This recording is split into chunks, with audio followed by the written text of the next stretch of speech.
Good morning. I think we're about ready to go. It's close to 10. I think I see some new faces. Are there people here who've not been here before? Could you just raise your hand? Hi, Doug. I'm sorry, what's your name, sir? Bob Zilski. Bob, I thought I'd seen you here once before, though. Maybe I've seen you somewhere else. Bill and Rose, have you been here before? Okay. Welcome. We have an email list that many of you probably wish you weren't on, but I occasionally wake up in the middle of the night and read something and send it out. We're going to come back to that a little bit today. In fact, why don't we just start there? The distribution of materials this week began on February 16th. I had to look at the list because I forget sometimes what is sent out. When I distributed something on ending foreign embargoes. And I think I remember a conversation about that, Jenny, when you and I were talking about, or we were talking about Cuba and the embargo against that. And this is a Peter Beinart editorial that I think really eloquently talks about the difficulty with embargoes generally. Someone for whom I have an enormous amount of respect, Bill Ross, who's probably forgotten more than I'll ever know, strenuously objected to that editorial and the policy not favoring embargoes. And we have not had a chance to talk. I'd hoped he would be here today. But I think there is a school of thought that says we must sanction wrongdoing, and that sanctioning or embargoing has clear advantages over military intervention. And I believe that. I'd rather embargo than bomb. On the other hand, in terms of affecting change, the history of sanctions or embargo is certainly spotted at best. I remember in 1980 when we were embargoing the Iranian captives of our hostages, a lot of discussion about that, and the argument at the time was that the only one with any significant success had been embargoing South Africa for apartheid, and that seemed to move the needle somewhat. But the list of failed embargoes, where as I said in my little note sending this out, and Beinart argues that the primary damage done by an embargo is to the elite ruling class, to the poor people in the country, the 90%, while the rulers are little affected by it. They live the same way they used to live and have the same benefits they used to have.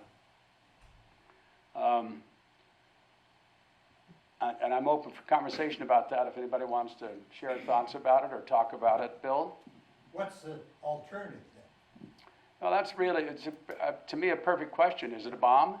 In which case, we certainly haven't achieved change that way. Not in the direction we intended when we dropped the bomb. Well, it seems like there's certain things that can be embargoed. Let's get a mic for you so that thanks, Joan. There's certain types of products, as an example, what could be effective in that respect, right? I mean, Types of? In other words, arms and things like that, right? I mean, that's the key thing, I think, that it's not going to affect the populace to that extent. But limit their acquisition of military weapons. Yeah. I think international organizations could do some kind of sanctioning, certainly having, to me, that's a better route than going unilaterally with our embargoes.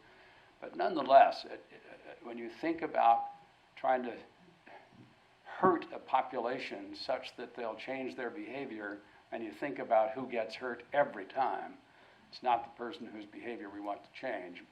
Don? Haven't we had some success by blocking bank Please accounts? hold for the mic, say it again. Haven't we had some success by blocking bank accounts? Louise, would you mind terribly helping that young lady get in the door there? Don's point I think is a very good one. It's one I've thought about too. If you think about blocking bank accounts and distinguish between blocking the bank accounts or financial transaction ability of individuals as opposed to a country, I would think that should have great effect.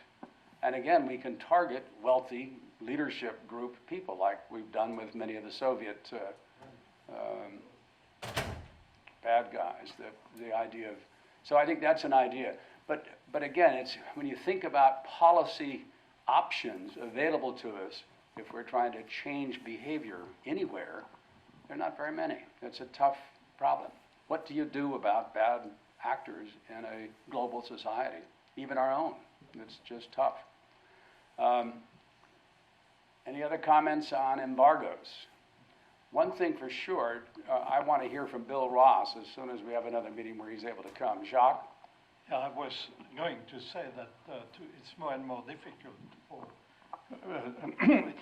for the checking the bank accounts because there are so many ways to go around with the crypto money that we have today. Yeah. And Bitcoin getting a big benefit just last week. Yeah. Now, that's certainly true. But at least it's targeted to the individual, not to a population where it's so much more difficult, I think, to make change. On February 17th, I sent out two things. One was an email address or a reference to Heather Cox Richardson. How many of you have heard of her before the 17th? Carol Lee, have you been subscribing to her letters from an American? Yeah, my nephew does. When I first heard about her, thinking I'd made some grand discovery, I found out that all of our family up in Connecticut have been listening to Mrs. Richardson for some time. She's a history professor at Boston College. She does this thing called Letters from an American, which is a synopsis of the day's news. Some people say that she's more or less center of the field. I think she's quite clearly a little bit to the left. But she adds points on all sides, and she footnotes her comments. I think she's something that I highly recommend to all of you.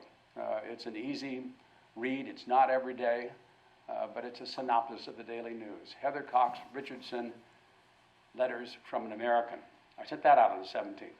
I also sent out a fairly lengthy piece on the COVID relief and stimulus package, the $1.9 billion package. And I'd like to come back to that and for some discussion today, if that's all right. Let me mention the other things that we've distributed, and then we'll come back. It's such a huge topic, a lot of money. But it's going to become law in some fashion, in some amount, within the next 30 days. And I think as a current events group, we ought to be aware of what its components are and be able to talk pro and con about those components. On the 18th, and let's start there, I sent out a bit about the Texas storm. And I included in it some comments about grid management and climate change. And then on the 18th, another one about the $15 minimum wage, and I compared that to a livable wage, which is linked really to the COVID package. So let's lump the COVID package together with the minimum wage increase as a topic to talk about after the Texas storm. Okay? Comments about what happened in Texas, what caused it, the reaction to it. Doug? Sal? Thank you. Well, the first question is, what is the issue with all of the material you sent out on that? In my opinion, the issue is, what does Texas need to do to prevent the recurrence of such a situation? So if that is the issue, the next step would be, what are the relevant facts in this? Texas basically receives their power generation from 5 sources: wind, solar, natural gas, coal, and nuclear. Now, in the case of the renewable energy sources with solar and wind, those are intermittent sources of energy. When the wind blows and when the sun shines, it's great. But that is, the fact that it's going to be intermittent is predictable. And I'm sure the grid operators know that.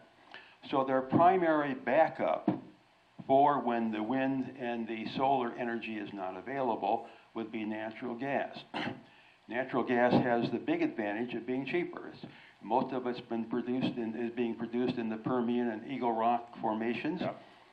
And then it goes by pipeline to the generating plants. There is one great big downside, though, is there is no on-site inventory of natural gas. It's basically a just-in-time system by the pipeline. So it's a function of what goes into the pipeline. And in this particular case here, we see that weather severely interrupted the source of the gas from the Permian basin, Eagle Rock. In addition, the pipeline operator gives preference to home heating over the electric generating plants. So then you add another bump in the supply chain. So that leaves coal and nuclear. These are, I guess, politically not popular. Coal is fossil and the nuclear is nuclear. But the coal is only about 10% in Texas. But coal is, if you're familiar with a coal plant, most coal plants have about 90 days of coal on site. So if the supply chain is interrupted, there's no problem. They've got the coal there to continue producing the energy.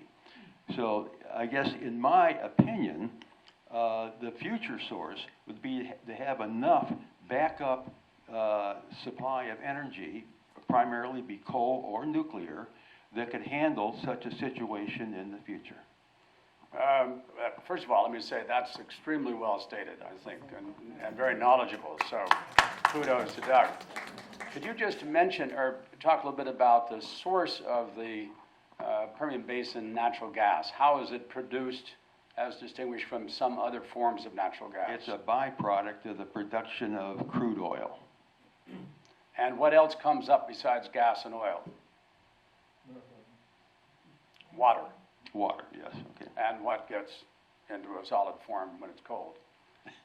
And that certainly impacted the thing. But the idea that gas bubbles up with the oil and is not produced generally and is just in time. I mean, it's being used as it's being produced. First, let's go to Charles and then back to Carol Lee. Yeah, this is the Wall Street Journal just a couple of days ago on the Texas situation. One piece they brought out here in the article was that before the storm, before they came in, that the turbines could handle 42% of the energy needs in Texas. When this happened, this freak storm, they stopped working. They went down from 42% to something like 3%. Precisely. Now the Are you coal... talking about wind turbines or gas turbines? Wind. Wind. But they were never 43% of the generation load. Yeah, they may have had a capacity 14 times greater than they ultimately had after the storm, but I don't think they produced more than 10 or 15% of power at any time, any one point in time. Yeah. 7%. So 7%. 7% was the number for the winter. It can go up as high as 15 in the summer. Okay. Well, the point I'm making here, according to the article, was there's a great dependency upon the turbines to be able to handle it, and which they did not. And the other sources that were mentioned, the energy, were not sufficient at the time it happened to take the place of it. So that's the result of why the problem was that we have, that there just was not enough substitution. I think it's really an important question is whether or not the wind turbine source of power was a reliable base load, or whether in the ERCOT system it's really almost a fringe at 15% and 7% in the winter time. Sheila?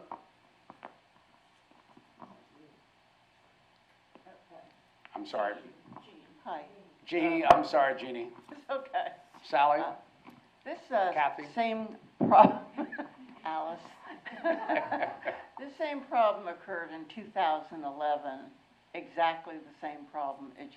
It was less severe, but all the elements were there. And at that time, I lived in Austin at that time, and am very familiar with what happened. They were all warned that they had to winterize all of these lines that went from place to place to place. And they did not do that.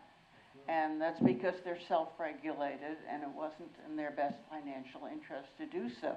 It's a very good point. Very good point. I'm sorry, Carol Lee, I didn't mean to skip over you. Oh, actually, I was going to mention the same thing, that my understanding was that they had not insulated all the lines to produce this energy, and that was the problem, that because Texas is self-regulating, they don't have to adhere to federal standards at all. And they did not insulate, as somebody just mentioned, after 2011, and that's why this catastrophe occurred. What I don't know, and I'd be curious if anyone here knows, is let's just cross the line into Oklahoma, where they have almost identical configuration of energy production and are federally regulated. Did they winterize their systems of energy production? Well, I'm not reading about them having the same problem. Well, and that's a very good point, but it's really linked to two questions in my mind. First of all, I think regulation of utilities is extremely important for a whole host of reasons, one of which is they are a necessity. But the second is we have a badly underfunded infrastructure system, whether it's roads and bridges or winterizing pipelines. Jacques? Yeah, well, that's what I was going to say. There are two problems that we have discussed which are different. One is there enough source of energy, or what kind of sources of energy? And it seems that Texas seems to have a lot of energy that they can use. But the problem is that the way to deliver it, let's say, transform it with the grid, etc., is too old. It's not well taken care, and etc. That's what I've been reading now. That's the problem they have. I mean, a little bit of freezing, etc., and the system doesn't work. That's so it's a different question, two different questions. The two questions are? Well, the first question is has Texas enough energy?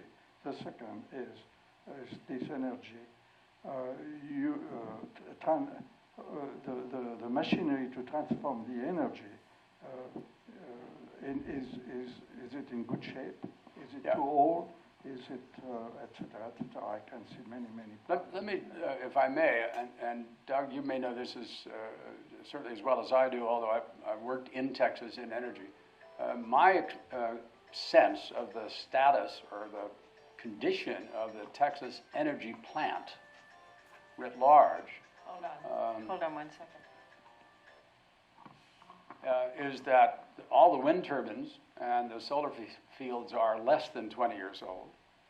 And most of the gas generating capacity is probably less than 25 years old. The reason for that is that Texas went from a 55 or 60% coal-based system to now, 10% is coal generated? And all of that difference is new gas capacity. But one of the businesses that we explored, we looked at wind and solar and said it was too expensive to the consumers, so probably by mistake, I voted against that in all of our business activities. But one of the things we did like was peaker gas plants, because we said since the wind doesn't always blow and the sun doesn't always shine, what's the easiest, cheapest power to bring online in a hurry? It's single cycle gas turbines, which all you have to do is pump the gas in, it burns and turns the turbine. You don't heat hot water to have a steam turbine. It's a quick and dirty and relatively cheap capacity to install. It's pretty expensive per kilowatt hour, but since you don't use it all the time, goes the argument, it's a good source of backup power. One of the questions I think it's interesting to ask is, should we plan and spend our scarce resources to mitigate freak events? you know. And part of me says they're not going to be as freak in the future. And therefore, we'd probably better learn some lessons from this. Another part of me says we'd spend an enormous amount of money if we planned for every freak event that's ever happened. Doug? Well, I think there's a threshold question of risk management, which goes to the management of the system, not to the regulation. And there, you know, some of these things, for example, of adapting the wind turbines to very low temperatures may not be that expensive. Yep.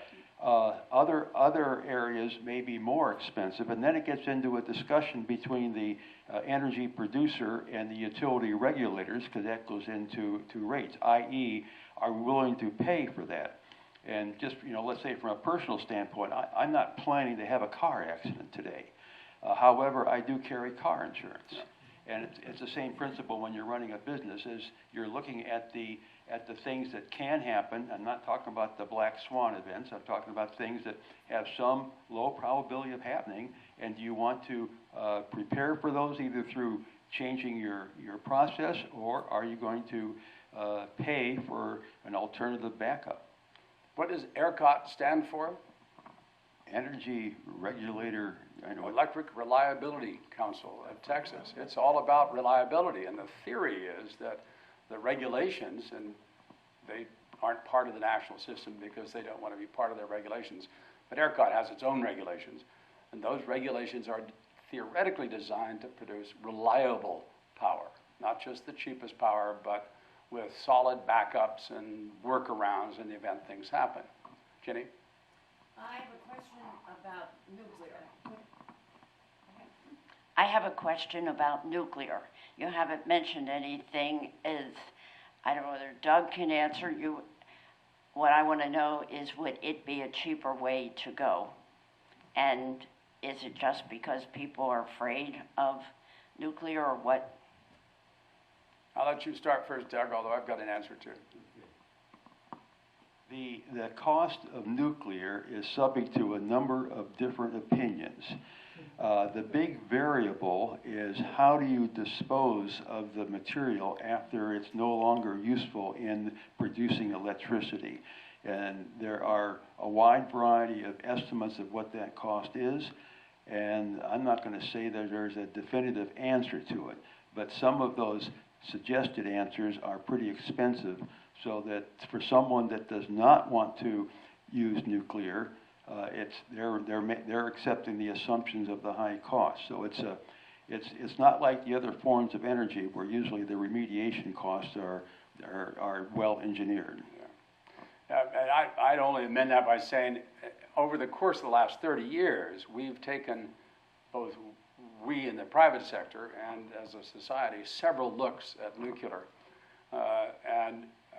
One of the great business opportunities that I've said no to and then yes to and then no to is to acquire existing nuclear plants, because the existing plants, especially the older existing plants, make the cheapest power, period. I mean, they're really solidly 1 and 2 cent per kilowatt hour plants. And about halfway through raising the funds for an acquisition of several $100 million, you get another Japan.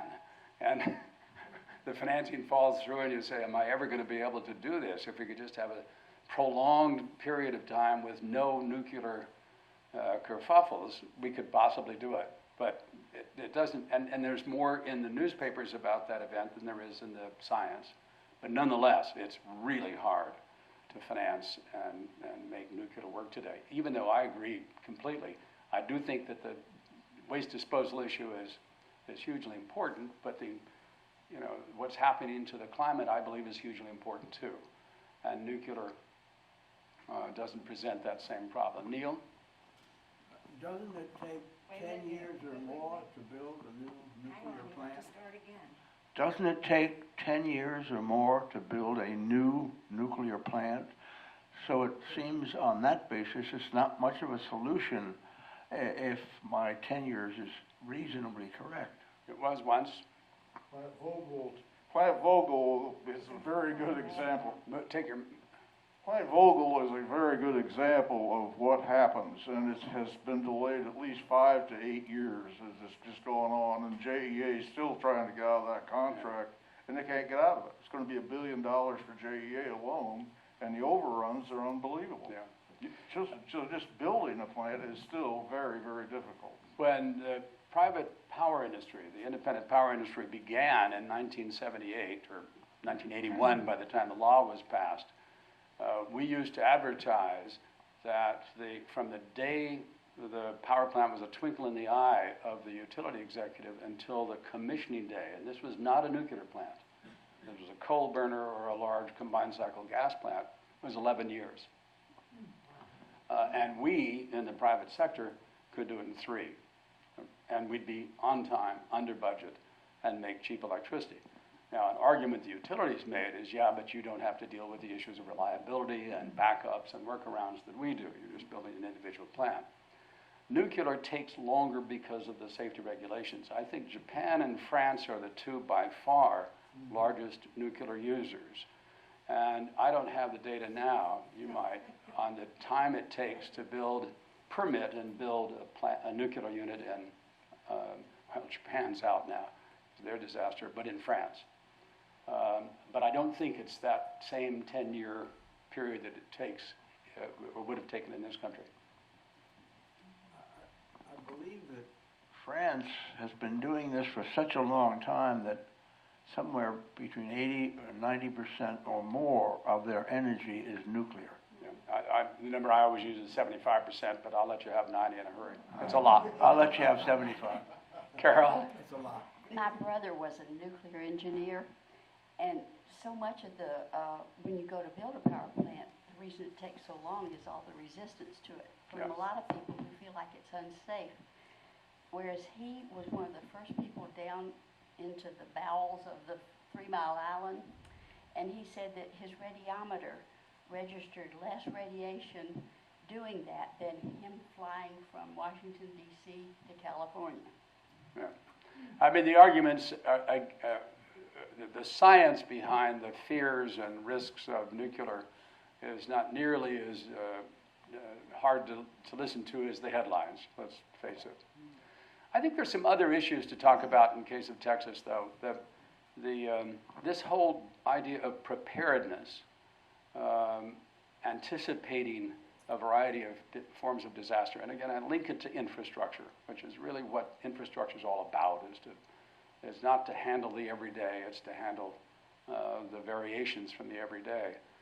Water damage, which was not the same thing as power generation or power distribution. It's simply the fact that water pipes froze and burst in hospitals. Sally Ann read this morning that one of the big hospitals in Houston didn't have water for 48 hours. I mean, that's just mind-boggling.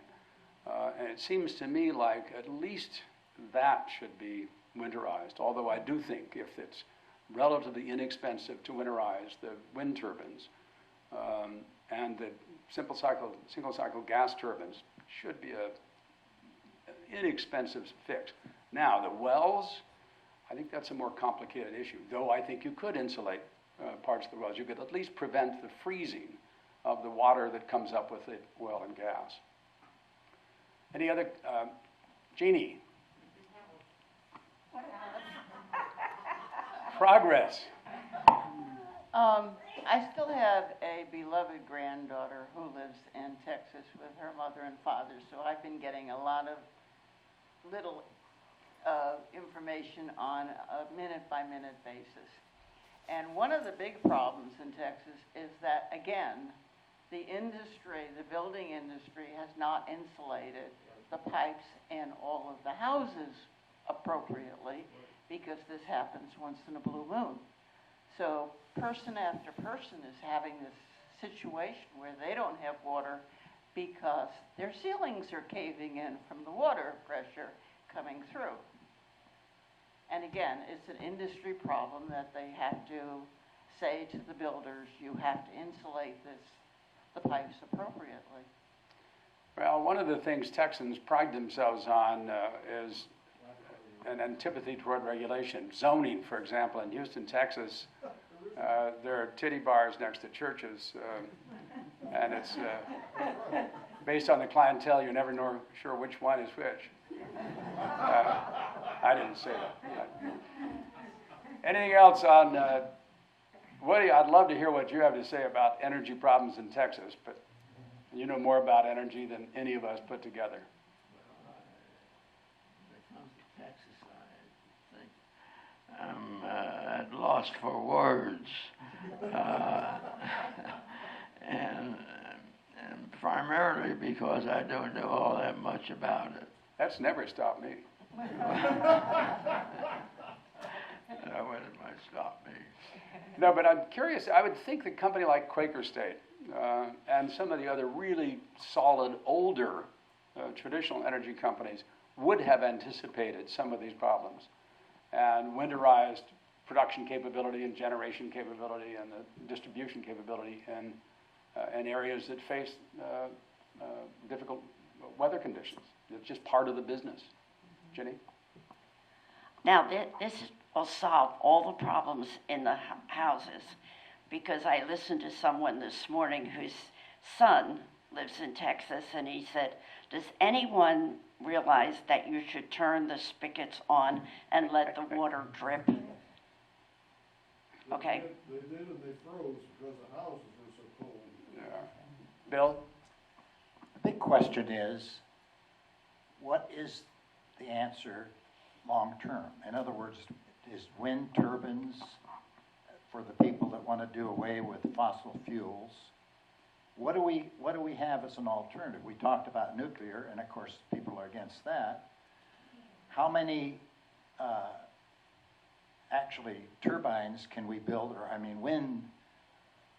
People don't like them in their neighborhood. If you go out west now and travel through Wyoming and Colorado and California, they're all over the hills. They're all over. Or Germany or yeah, and of course, so there's a certain amount of space that we can't fill because, and of course the same thing comes with solar power. We're seeing more and more of the solar panels being placed around the place. So is it realistic to think that we can get rid of fossil fuel? That's really what it boils down Doug? I'm going to say the answer to that is yes.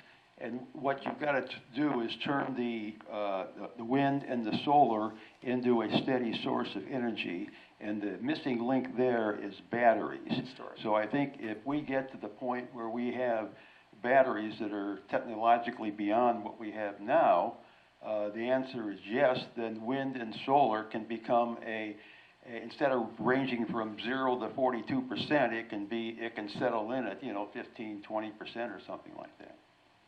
I think that's as true. Personally, I think it'll be a long time before we completely eliminate fossil fuels.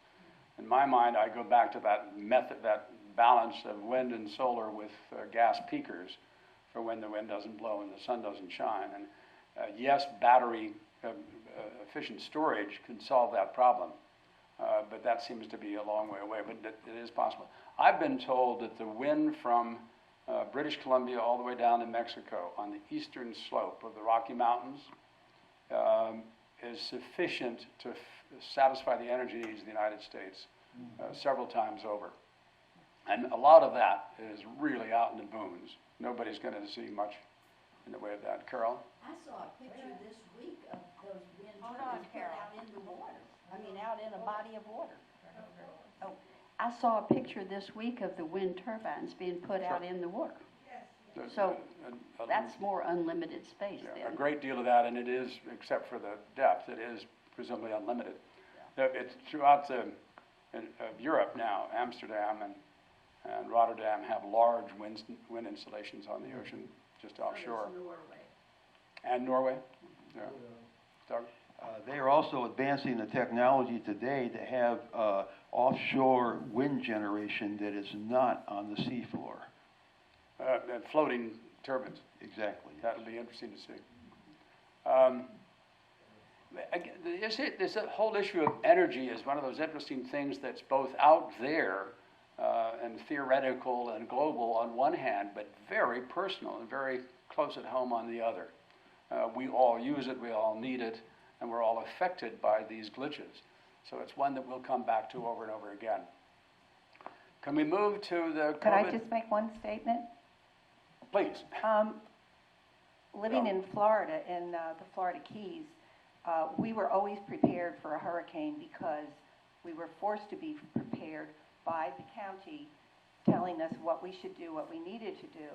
And Ginny brings up a really good thing. Wherever I lived in New Jersey, we always put the water on and let it drip, and if there was any chance that your pipes were going to freeze. But nobody's telling people to do that. They're not telling them to go up on the roof and get rid of the snow, which they could do because they're home anyway. They don't know about snow. But they could still tell people when they know it's coming, this is what you should start preparing to do. There's a new telephone transmission system directly from Cozumel to Dallas that's designed to allow some of the authorities to warn. It's a joke that's not developing. Go ahead, Sal. It was Cancun. Oh, it's Cancun, not Cozumel. Is that where Cruz went? Yes. That's from Cruz? I just want to say we lived in Texas for about 20 years and in Houston. And they have hurricanes all the time. And we were there for Katrina and Rita and really big hurricanes. And they do prepare you well for that. They're very aware of hurricanes. They're not aware of 11 degrees and snow and ice at all. And we've talked to a lot of dear friends who live in very well constructed, beautiful homes, and the furnishings are ruined, the pipes are broken, blah, blah, blah. And we've also talked to people who worked with us, and they lived more simply, and they said people are going literally insane because they can't get food. They're hysterical for their babies. They can't get anything for their babies. They can't get food. Everybody's trying to help each other, but the roads are closed. I mean, this is a terrible disaster. And one thing I know about Houston or Texas, what I learned living there, we love living there. The people are warm and wonderful, and it's a very interesting place, international city to live in. But Texas wants to be a different country, and Texas is, trust me, a different country. So their independent spirit, and the women are like pioneer women. They can do anything. They're some of the brightest people I've ever met. But their independent spirit has somehow rebelled against any kind of control, and I think that is what's led to this deep problem. Thank you. One of the things I think we need to keep very much in the foreground, and it affects every single discussion we have, is the extraordinary disparity between the well-off and the rest. And in the last 60 or 70 years, it's grown enormously in this country and around the world. But you look at that storm and the impact of our friends in Houston between those who are in the serving class and those who are in the upper class, night and day. They all felt the cold, they all had difficulty with their water, but it was a different level of experience for the poor, and there are so many more of them today than there have been. That inequality, I think, is a factor we must address in so many ways. COVID-19 stimulus package. I'm sure everyone here is prepared to ante up for their share of $1.9 trillion. One of the things I'd like perhaps is, there are two things. Part of what I tried to send out, did you all have a chance to read all or some of those documents I sent out on the package? I struggled to break down by component the $1.9 trillion. You know, how much is the $1,400 check? How much are the different $400 and $300 unemployment relief extensions? How much is the cost of state and local governments, the cost of schools, and so on? And I found it very, very difficult. Every time I'd do the math, I'd get to maybe, and when I was wildly exuberant, $1 trillion. But 1.9 trillion, it's just so much money. And as much as probably component by component, I can wrap my head around both the reason for it and some way of managing it. I'm terribly concerned about any amount of money that big and how any human or collection of humans can manage that quantity of capital. is just a lot of money. And I don't know if there's much experience any time in our history of spending that much money that quickly and doing it well. Doug?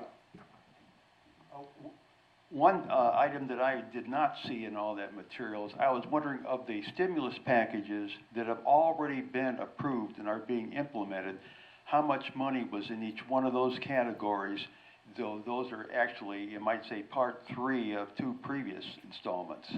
I tried to do that and couldn't.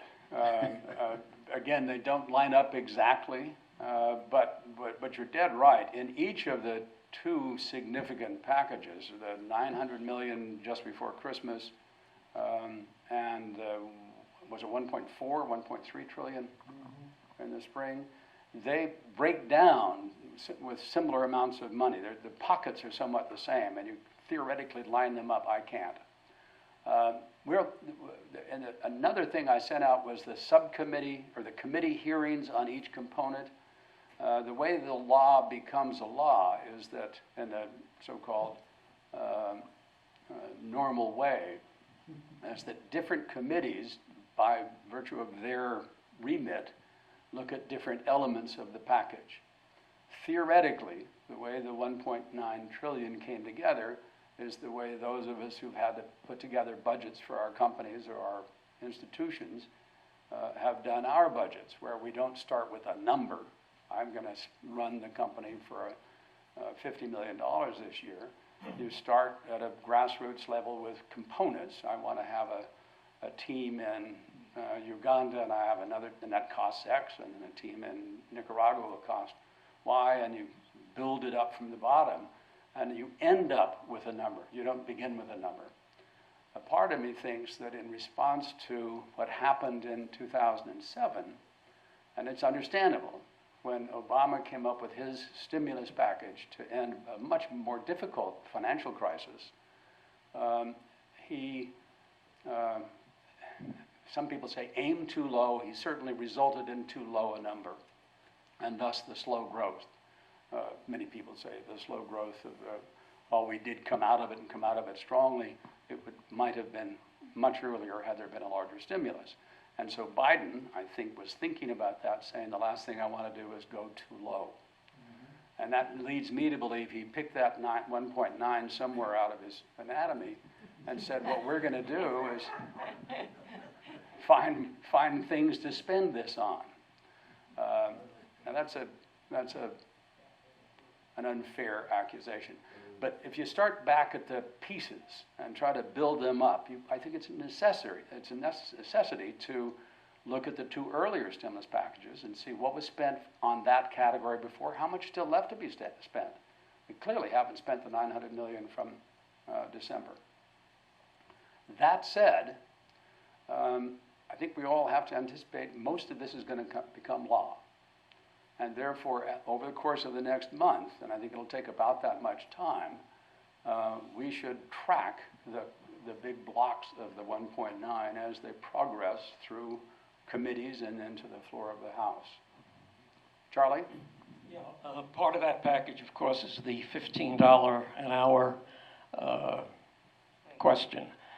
And I'd be interested to know what are the pros and cons of doing something like that.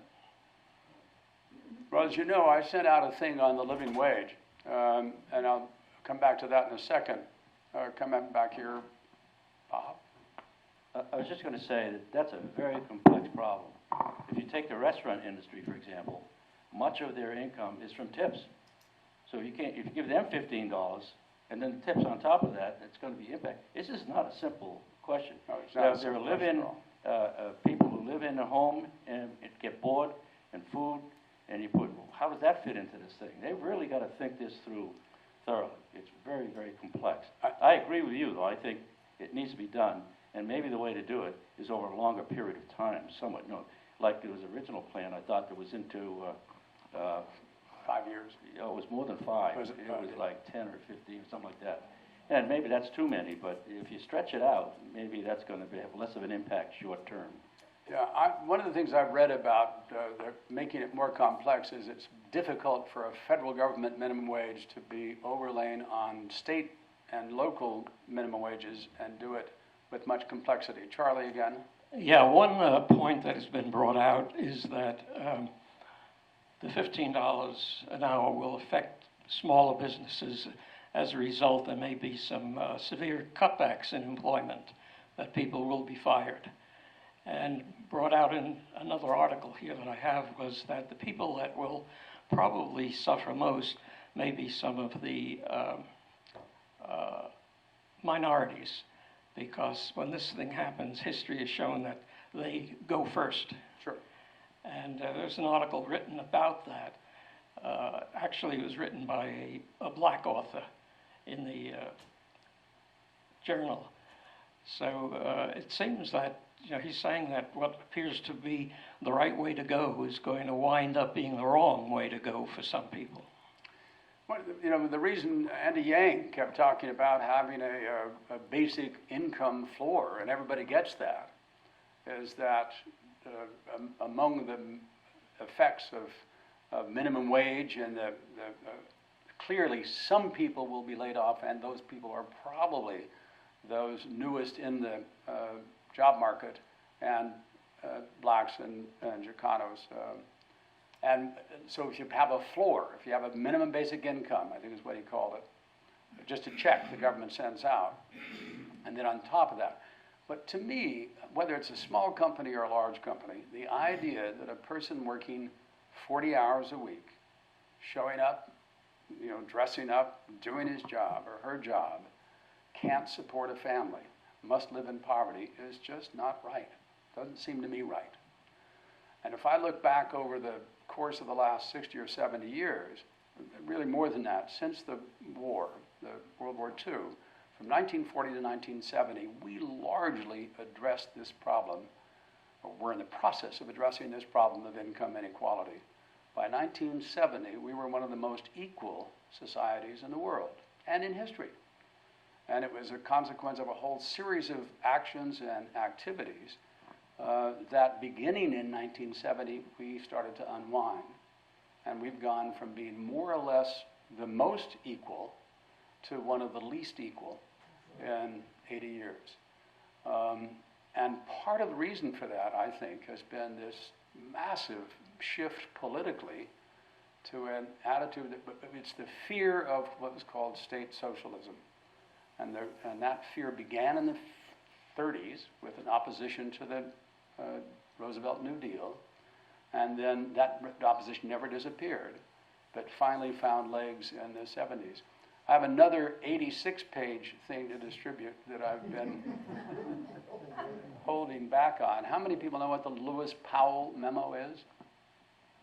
Who knows who Lewis Powell was? You probably knew Lewis Powell. He was a Virginian Supreme Court justice. Exactly.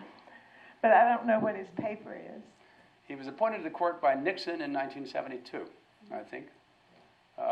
He wrote in 1971, he was a Richmond lawyer whose clients included the Chamber of Commerce. And he wrote a famous memorandum. My 86-page distribution leads with this memorandum to the Chamber of Commerce saying, we've got to address these issues if we're ever going to roll back the welfare state and state socialism and achieve the objectives of the Chamber of Commerce. It's an extraordinary memorandum. Subsequent to that came a series of things. Richard Mellon Scaife, you all know that name? Part of, obviously, the Mellon family or the tradition of wealth, started giving money to movement conservative causes. I have all the things. I'll send out this package at some point. Don?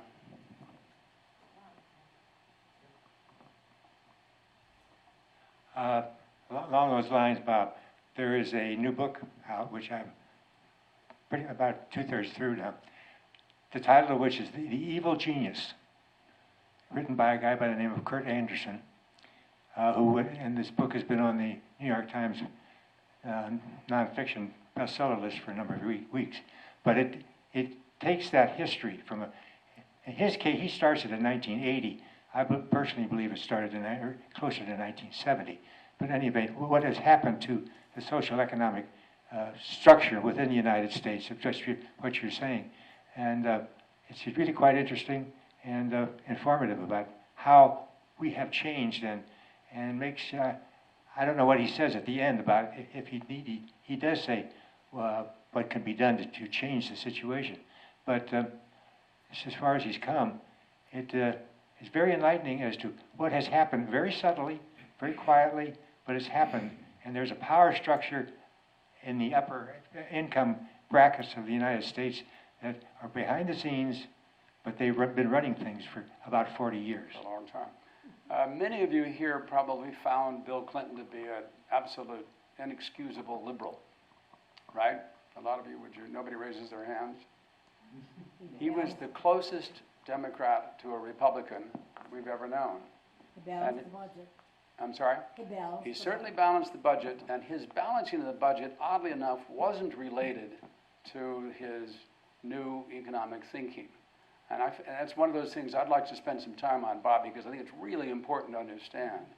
The new economic thinking, and I bought into it, my career was all about it, was that we could do far better in the free market than we could with any government program to alleviate poverty. And the implications of that are many. We're going to run out of time in a few minutes, and I want to have Carol Lee update us just briefly on the status of appointments.